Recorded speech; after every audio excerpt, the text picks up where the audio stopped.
स्वागत है प्रभात computer academy पे। और आप सभी को आज मैं सिखाने वाला हूँ पेरोल स्लिप या सैलरी स्लिप, दोनों एक ही होते हैं। तो यहाँ पे मैं आपको बताता हूँ भाई पे स्लिप कैसे बनाते हो। अब अपनी एम्प्लॉय की सैलरी को तो निकालोगे भाई, कंपनी में क्या होता है, आप सैलरी निकालोगे एंड उसे पेमेंट करोगे। अब वो कितने दिन प्रेजेंट था, अब्सेंट था, उसकी सैलरी क्या है, उसे एचआरए कितना मिलता है, उसे डीए कितना मिलता है। अब आप फर्स्ट टाइम आप सैलरी स्लिप बना रहे हो और आपको नहीं पता एचआरए डीए टीए क्या होता है, पहले मैं आपको एक्सप्लेन करता हूँ। सबसे बड़ी बात होती है यहाँ पे कि आप अगर एक कंपनी में वर्क करते हो तो आपको एक बेसिक सैलरी दी जाती है जो आपकी 35,000 या 28,000 रुपीज या 22,000 रुपीज हो सकती है। ओके अब उसके बाद आप यहाँ पे क्या करते हो भाई कि अगर आप एक कंपनी या कहीं पे भी काम करते हो तो वहां पे आपको बेसिक सैलरी के अलावा भी काफी सारी चीजें मिलती हैं। जैसे कि आपके सामने यहाँ पे डी आता है, महंगाई भत्ता, डीएनएस अलाउंस कहते हैं, हाउस रेंट अलाउंस, आपके हाउस रेंट अलाउंस मिलता है आपको, रहने का घर का किराया है ना। आपका ट्रेवल अलाउंस मिलता है आपको, इसे टीए कहते हैं, जैसे कन्वेंस भी कह सकते हो आप, है ना। ये हमारा टीए ट्रेवल अलाउंस होता है। अब आपका पीएफ होता है, वो कट होता है आपकी सैलरी से। पीएफ जो आपका एक डिपॉजिट अमाउंट जमा करते हो वो पीएफ प्रोविडेंट फंड होता है, ठीक है। अब बात करते हैं हम यहाँ पे, उसके बाद इन सबको मिलाकर ग्रोस सैलरी निकलती है हमारी। अब ग्रोस सैलरी वो आती है जो हमारे एचआरए डीए टीए मिलती है, बट पीएफ तो हमारी कटती है सैलरी। तो ग्रोस सैलरी से हम क्या करते हैं, अपने पीएफ को कट करके नेट सैलरी निकालते हैं, तो हमारी जो नेट सैलरी बनती है वो हमें मिलती है। तो अब बात करते हैं हम एक्सेल में से कैसे बनाएंगे। तो अब मैं यहाँ पे एक्सेल पे आ चुका हूँ अपने, और यहाँ पे जो नॉइज आ रहा होगा उसे फॉरगेट करिएगा। अब मेरी बात को ध्यान से सुनिएगा।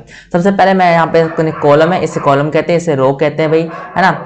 अगर आपको यहाँ पे थोड़ा सा साइज बड़ा करना है, ऐसे आप इसका साइज बड़ा कर सकते हो यहाँ से, ठीक है। अब यहाँ पे मुझे नाम, यहाँ पे एम्प्लॉय आईडी लिखना है, एम्प्लॉय नेम लिखना है, तो यहाँ पे चलिए लिख देते हैं मैं एम्प्लॉय नेम। थोड़ा मैं जूम कर देता हूँ भाई, यहाँ पे जूम करके आपको दिखा देता हूँ थोड़ा सा, जिससे कि ये रहेगा कि आपको भी समझ आएगा। मैं 10% का डाटा बनाऊंगा, यहाँ पे जूम कर लिया। जूम करने के बाद यहाँ पे पहले मैं लिखूंगा एम्प्लॉय आईडी, जैसे यहाँ पे 101 लिख देता हूँ, 102, ठीक है। और मुझे यहाँ पे 10 तक परसेंट चाहिए, तो नीचे देखो कॉर्नर पे प्लस वाला आइकन है, जिसमें आपको जूम करके दिखा देता हूँ, विंडो प्लस प्लस जी। अब देखिए यहाँ पे आपको ये कॉर्नर पे ये प्लस वाला आइकन दिख रहा होगा, इससे आपको ट्रैक करना होगा। अब नीचे देखो यहाँ पे कॉर्नर को दिखा भी रहा है आपको नंबर कितने तक चाहिए, मुझे 10 तक चाहिए, मैं 10 तक कर दूंगा। और यहाँ पे देखिए 10 तक के आपके नंबर आ गए, 101 से लेके 110 तक, ठीक है। ऐसे करके आप यहाँ पे ड्रैग भी कर सकते हैं, है ना। अब यहाँ पे बात करें यहाँ पे कि भाई यहाँ पे आपके सामने एम्प्लॉय आईडी तो आ गई। अब यहाँ पे इसका साइज थोड़ा सा छोटा कर देते हैं, कॉर्नर पे लेकर कैसे छोटा कर देते हैं यहाँ पे, ओके। अब यहाँ पे एम्प्लॉय नेम लिखूंगा मैं, एम्प्लॉय नेम, जैसे यहाँ पे मैं लिख देता हूँ एम्प्लॉय नेम, अमन, करण, सुमन, रजत, अभय, मुकेश, राजू, शिवम, मोनू, सोनू, इन सब के मैंने नाम लिख दिए जो मेरे एम्प्लॉइज थे। अब एम्प्लॉय की क्या करेंगे हम यहाँ पर भाई, डिपार्टमेंट डालेंगे। क्या डालेंगे हम, डिपार्टमेंट, ओके। वो कौन सी डिपार्टमेंट से, डिपार्टमेंट, ओके। डिपार्टमेंट मैंने जैसे डीओ डाटा एंट्री ऑपरेटर, आपका हो गया मैनेजर, है ना, सुपरवाइजर, सुपरवाइजर हो जाएगा भाई यहाँ पे, ठीक है। यहाँ पे बात कर देंगे हम अकाउंटेंट, अकाउंट्स डिपार्टमेंट, है ना। यहाँ पे अलग अलग डिपार्टमेंट आपके आ जाएंगे, वो आप डाल दीजिए। वैसे मैं सेम डिपार्टमेंट डाल दे रहा हूँ इनका, है ना। असिस्टेंट मैनेजर,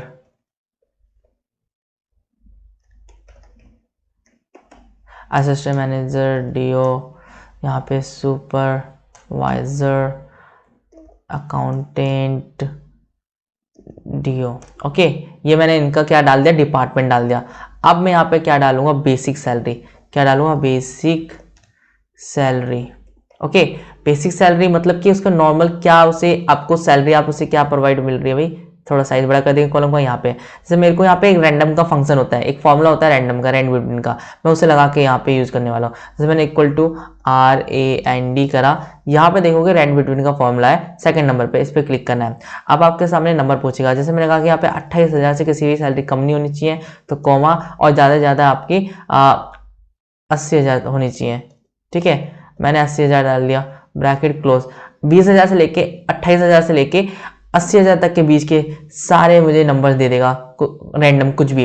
अब यहाँ पे एंटर प्रेस नहीं करना, आपको कंट्रोल के साथ एंटर प्रेस करना है। देखिए यहाँ पे नंबर आ गया आपके सामने। बट यहाँ पे एक दिक्कत और है, आपको बता दूं, मैं कोई नंबर डिलीट करता हूँ, देखिए यहाँ पे डिलीट होते ही क्या चेंज हो रहा है, पैक करते चेंज हो रहे हैं। इसे फिक्स कैसे करें? इसे फिक्स करने के लिए सबसे पहले इसे सिलेक्ट करिए, इसे कॉपी करिए कंट्रोल सी से, फिर इसे पेस्ट स्पेशल करने के लिए होम पे जाइए, यहाँ पे पेस्ट पे जाइए। इस पे जाने के बाद आपको क्या लिखा हुआ है यहाँ पे, एज अ वैल्यू 1 2 3 लिखा है, वैल्यूज, इस पे क्लिक कर दीजिए। ये ऐसा वैल्यू में कन्वर्ट हो गया, समझ आ गया वो आपको। अब वैल्यू चेंज नहीं होगी, ये प्रॉब्लम हमने सॉल्व कर ली। अब बात करते हैं यहाँ पे हम निकालेंगे HRA हाउस रेंट अलाउंस, कितना परसेंट HRA दे रहे हो? तो यहाँ पे मैं देता हूँ भाई HRA कितना परसेंट देने वाला हूँ, HRA 15% देने वाला हूँ, 15% का HRA देने वाला हूँ। ठीक है, अब HRA निकलेगा कैसे ये मैं बता देता हूँ आपको। इक्वल टू प्रेस करना है, यहाँ पे आपकी जो बेसिक सैलरी है मल्टीप्लाई का साइन लगाना है आपको। क्या लगाना है आपको? मल्टीप्लाई का साइन लगाना है। तो यहाँ पे मैं मल्टीप्लाई का साइन लगा देता हूँ, है ना। यहाँ मल्टीप्लाई लगाना है आपको। मल्टीप्लाई लगाने के बाद यहाँ पे लिख देंगे 15%। ऐसे आपको देखिए मैंने पहले बेसिक सैलरी ली जो D2 पर है, कहाँ पर है? D2 पे। D1 पे बेसिक सैलरी हेडिंग लिखा है, उसके नीचे ही हमारा D2 लिखा है, यहाँ पे इक्वल टू D2 मल्टीप्लाई 15%, ये हमारा क्या HRA निकाल गया।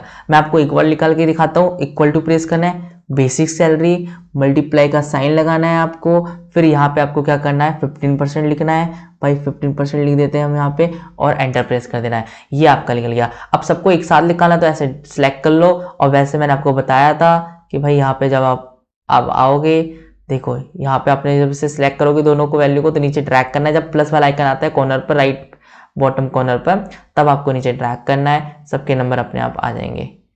ठीक है, देखिए सबके मार्क्स आपको यहाँ दिख जाएंगे, सबके आपको HRA यहाँ पे दिख जाएंगे, हाउस रेंट अलाउंस। अब बात करेंगे हम यहाँ पे, अब मेरे को यहाँ पे मिलने वाला भाई DA DNS अलाउंस। ठीक है, मैं यहाँ पे DA लिख देता हूँ, एंटर कर देता हूँ। बट यहाँ पे DA कितना परसेंट मिलेगा ये भी हम लिख देते हैं। DA मिलेगा हमें 8%। कितना मिलेगा? 8%। ठीक है, 8% का हमारा क्या है भाई? DA है। तो यहाँ पे 8% DA कैसे निकलेगा? आपको फिर क्या करना है, इक्वल टू प्रेस करना है कीबोर्ड से, यहाँ पे आपको बेसिक सैलरी लेनी है, यहाँ पे आपको मल्टीप्लाई करना है 8% से, 8% लिखना है यहाँ पर और एंटर प्रेस कर देना है, आगे वैल्यू। अब आपको क्या करना है, इसे सिलेक्ट करना है, यहाँ पे कॉर्नर पे राइट कॉर्नर पे आपको ड्रैग करने का ऑप्शन आएगा, ऐसे ऐसे करके ड्रैग कर दीजिए, सभी का आंसर निकल जाएगा। दूसरी चीज यहाँ पे हमारा क्या आता है, हाउस रेंट अलाउंस के बाद DNS अलाउंस हो गया, उसके बाद हमारा TA होता है जिसे हम कन्वेंस भी कहते हैं, ट्रेवल अलाउंस होता है। उसे निकालने का है आपको तरीका बताता हूँ। उससे पहले आप देखें यहाँ पे इस पे कितना परसेंट आपको TA निकालना है। TA निकालूंगा मैं 10%। कितना निकालूंगा मैं? 10% का TA निकालूंगा, ट्रेवल अलाउंस। ठीक है, अब मैं इक्वल टू प्रेस करूंगा, क्या मैं इक्वल टू प्रेस करूंगा, जो मेरी बेसिक सैलरी होगी उससे मैं क्या कर दूंगा, मल्टीप्लाई कर दूंगा 10%। कितना कर दूंगा? 10%। और यहाँ पे देखिए मेरे पास मार्क्स, यहाँ पे आपको यहाँ पे ट्रेवल अलाउंस निकल जाएगा। अब यहाँ पे इसे ड्रैग कर देंगे नीचे, भाई सबके आंसर निकल जाएंगे, है ना, सबका TA निकल जाएगा। अब बात करेंगे यहाँ पे TA के बाद हम ले लेंगे PF, प्रोविडेंट फंड होता है जो मेरा, बहुत ईजी वे में बता रहा हूँ आपको। प्रोविडेंट फंड कितना होता है भाई, वो भी हम बताएंगे यहाँ पर कि मेरे को प्रोविडेंट फंड कटता है भाई 10%। 10% का क्या करता है हमारा? प्रोविडेंट फंड करता है हमारा, है ना। अब यहाँ पे इक्वल टू प्रेस करेंगे, यहाँ पे मेरी जो बेसिक सैलरी है उससे मल्टीप्लाई करेंगे हम 10% से। किस तरह से करेंगे? 10% और एंटर प्रेस कर देंगे। अब जो इसकी वैल्यू हो जाएगी यहाँ पे आपके सामने निकल जाएगी। अब बात करेंगे जो 10% PF कटा है आपका, यहाँ पे आ जाएंगे हमारी नेट सैलरी। ओ पहले हम लिखेंगे यहाँ पे ग्रॉस सैलरी। क्या लिखेंगे यहाँ पे? Gross salary. ग्रॉस सैलरी का मतलब होता है जो हमें सैलरी के अलावा भी चीज़ें मिल रही हैं। जैसे मेरे को यहाँ पे सैलरी के अलावा क्या क्या मिल रही है, जैसे हमें यहाँ पे मिल रहा है HRA, DA, TA, ये 3 मेरी सैलरी के साथ इंक्लूड होगी। तो मैं यहाँ पे सम करूँगा, इक्वल टू, यहाँ पे पहले आपको क्या लेना होगा भाई, यहाँ पे मैंने बेसिक सैलरी लिया, प्लस का साइन लगाया, यहाँ पे हमने HRA लिया, प्लस का साइन लगाया, और यहाँ पे DA लिया, फिर प्लस का साइन लगाया, और यहाँ पे मैंने TA लिया और एंटर कर दिया। तो आपके सामने वैल्यू आ गई 81,525 रुपये ग्रोस सैलरी। मैं आपको एक तरीका बताता हूँ, सम फॉर्मूला। ये तो मैंने प्लस करके लगाया, और एक फॉर्मूला होता है हमारा सम का जोड़ने का। मैं यहाँ पे इक्वल टू प्रेस करूँगा, SUM सम लिखा। सम से रिलेटेड बहुत सारे फॉर्मूले आ रहे हैं आपके सामने, सम से रिलेटेड बहुत सारे फॉर्मूले आ रहे हैं आपके, जैसे सम है लेकिन रिलेटेड तो बहुत सारे आ रहे हैं, बट मुझे कौन सा चाहिए, ये वाला सम चाहिए, फर्स्ट वाला। तो टैब बटन दबाइए कीबोर्ड से या इसी पे क्लिक करिए माउस से, तो ये सिलेक्ट हो जाएगा। सिलेक्ट हो गया। अब नीचे पूछ रहे हैं नंबर, तो नंबर हमारे सामने कौन कौन से भाई, हमारे सामने यहाँ पे बेसिक सैलरी ले ली, HRA लिया, DA लिया, TA ले लिया और PF ले लिया। सॉरी PF नहीं लेंगे, TA तक लेना है आपको, ठीक है। अब यहाँ पे मैं माइनस करता हूँ जो मैं, और यहाँ पे देखिए ब्रैकेट क्लोज करना है आपको, और यहाँ पे क्या करना है आपको, एंटर कर देना है, ठीक है। अब ये मेरी ग्रोथ सैलरी निकल गई, सेम लिख ली, ठीक है। अब ड्रैग कर देना आपको, सबकी सैलरी ऐसे निकल जाएगी फर्स्ट सैलरी निकालने के बाद। अब बात करेंगे हम यहाँ पे, हमने सैलरी निकाल ली है, अब यहाँ पे करेंगे हम नेट सैलरी। क्या करेंगे हम, नेट सैलरी। नेट सैलरी के लिए आपको क्या करना होगा, पहले कॉलम का साइज मैं बड़ा कर लेता हूँ। अब आपको करना क्या होगा, यहाँ पे नेट सैलरी के लिए इक्वल टू प्रेस करना होगा, जो आपकी ग्रोथ सैलरी है उसमें से माइनस करना होगा आपको PF, ठीक है, फिर एंटर कर देना है। तो आपके सामने ये आपकी नेट सैलरी लेकर के आ गई है। अब मैं इसे ड्रैग कर दूंगा सभी को एक साथ में, यहाँ पे ड्रैग हो जाएगा। अब ये देखिए आपको जो तरीका बताया मैंने आपको काफ़ी आसान था। अब इन सबको सिलेक्ट करेंगे, कंट्रोल शिफ्ट राइट एरो से पूरा डाटा सिलेक्ट हो जाता है, राइट और डाउन एरो, जैसे कि आपका क्या एक बार में पूरा डाटा सिलेक्ट हो जाता है जहाँ जहाँ होता है। अब इसे यहाँ पे अलाइनमेंट के लिए यहाँ पे देखिए सेंटर में कर देंगे, इससे सेंटर में हो जाएगा। दूसरी चीज़, इन्हें जो हमारा ये हेडिंग है इन्हें बोल्ड वगैरह करना है, इसे बोल्ड कर देंगे। जैसे मैंने यहाँ पे कलर दे दिया, रेड कलर दे दिया, बोल्ड दे दिया, बोल्ड हो गया। अब बात करते हैं यहाँ पे कि भाई मुझे बॉर्डर भी देना है, तो यहाँ पे कंट्रोल से राइट एरो और एंड डाउन एरो, जैसे कि डाटा हमारा पूरा सिलेक्ट हो गया। यहाँ पे बॉर्डर वाला ऑप्शन आता है, यहाँ पे आपके सामने ऑल बॉर्डर है, उस ऑल बॉर्डर पे डाल दीजिएगा। ऑल बॉर्डर करते हैं हमारे सामने देखेंगे यहाँ पे बन गया। अगर आपको हेडिंग डालनी है, पेज स्लिप पे राइट क्लिक करिए, इंसर्ट पे क्लिक करिए, और यहाँ पे आपके सामने एक रो आ जाता है, और यहाँ हम लिख देंगे भाई कंट्रोल Z करिए गलती से, यहाँ पे मेरे सामने ये बड़ा हो गया है ना। अब यहाँ पे हम लिखेंगे, इसे मर्ज कर देंगे, क्या कर देंगे हम, यहाँ तक मर्ज कर देंगे। मर्ज करने के मर्ज एंड सेंटर ऑप्शन है, इस पर क्लिक करना है सिलेक्ट करने के बाद, और यहाँ पे लिख देंगे पे स्लिप। क्या लिख देंगे हम यहाँ पे, पे स्लिप, पे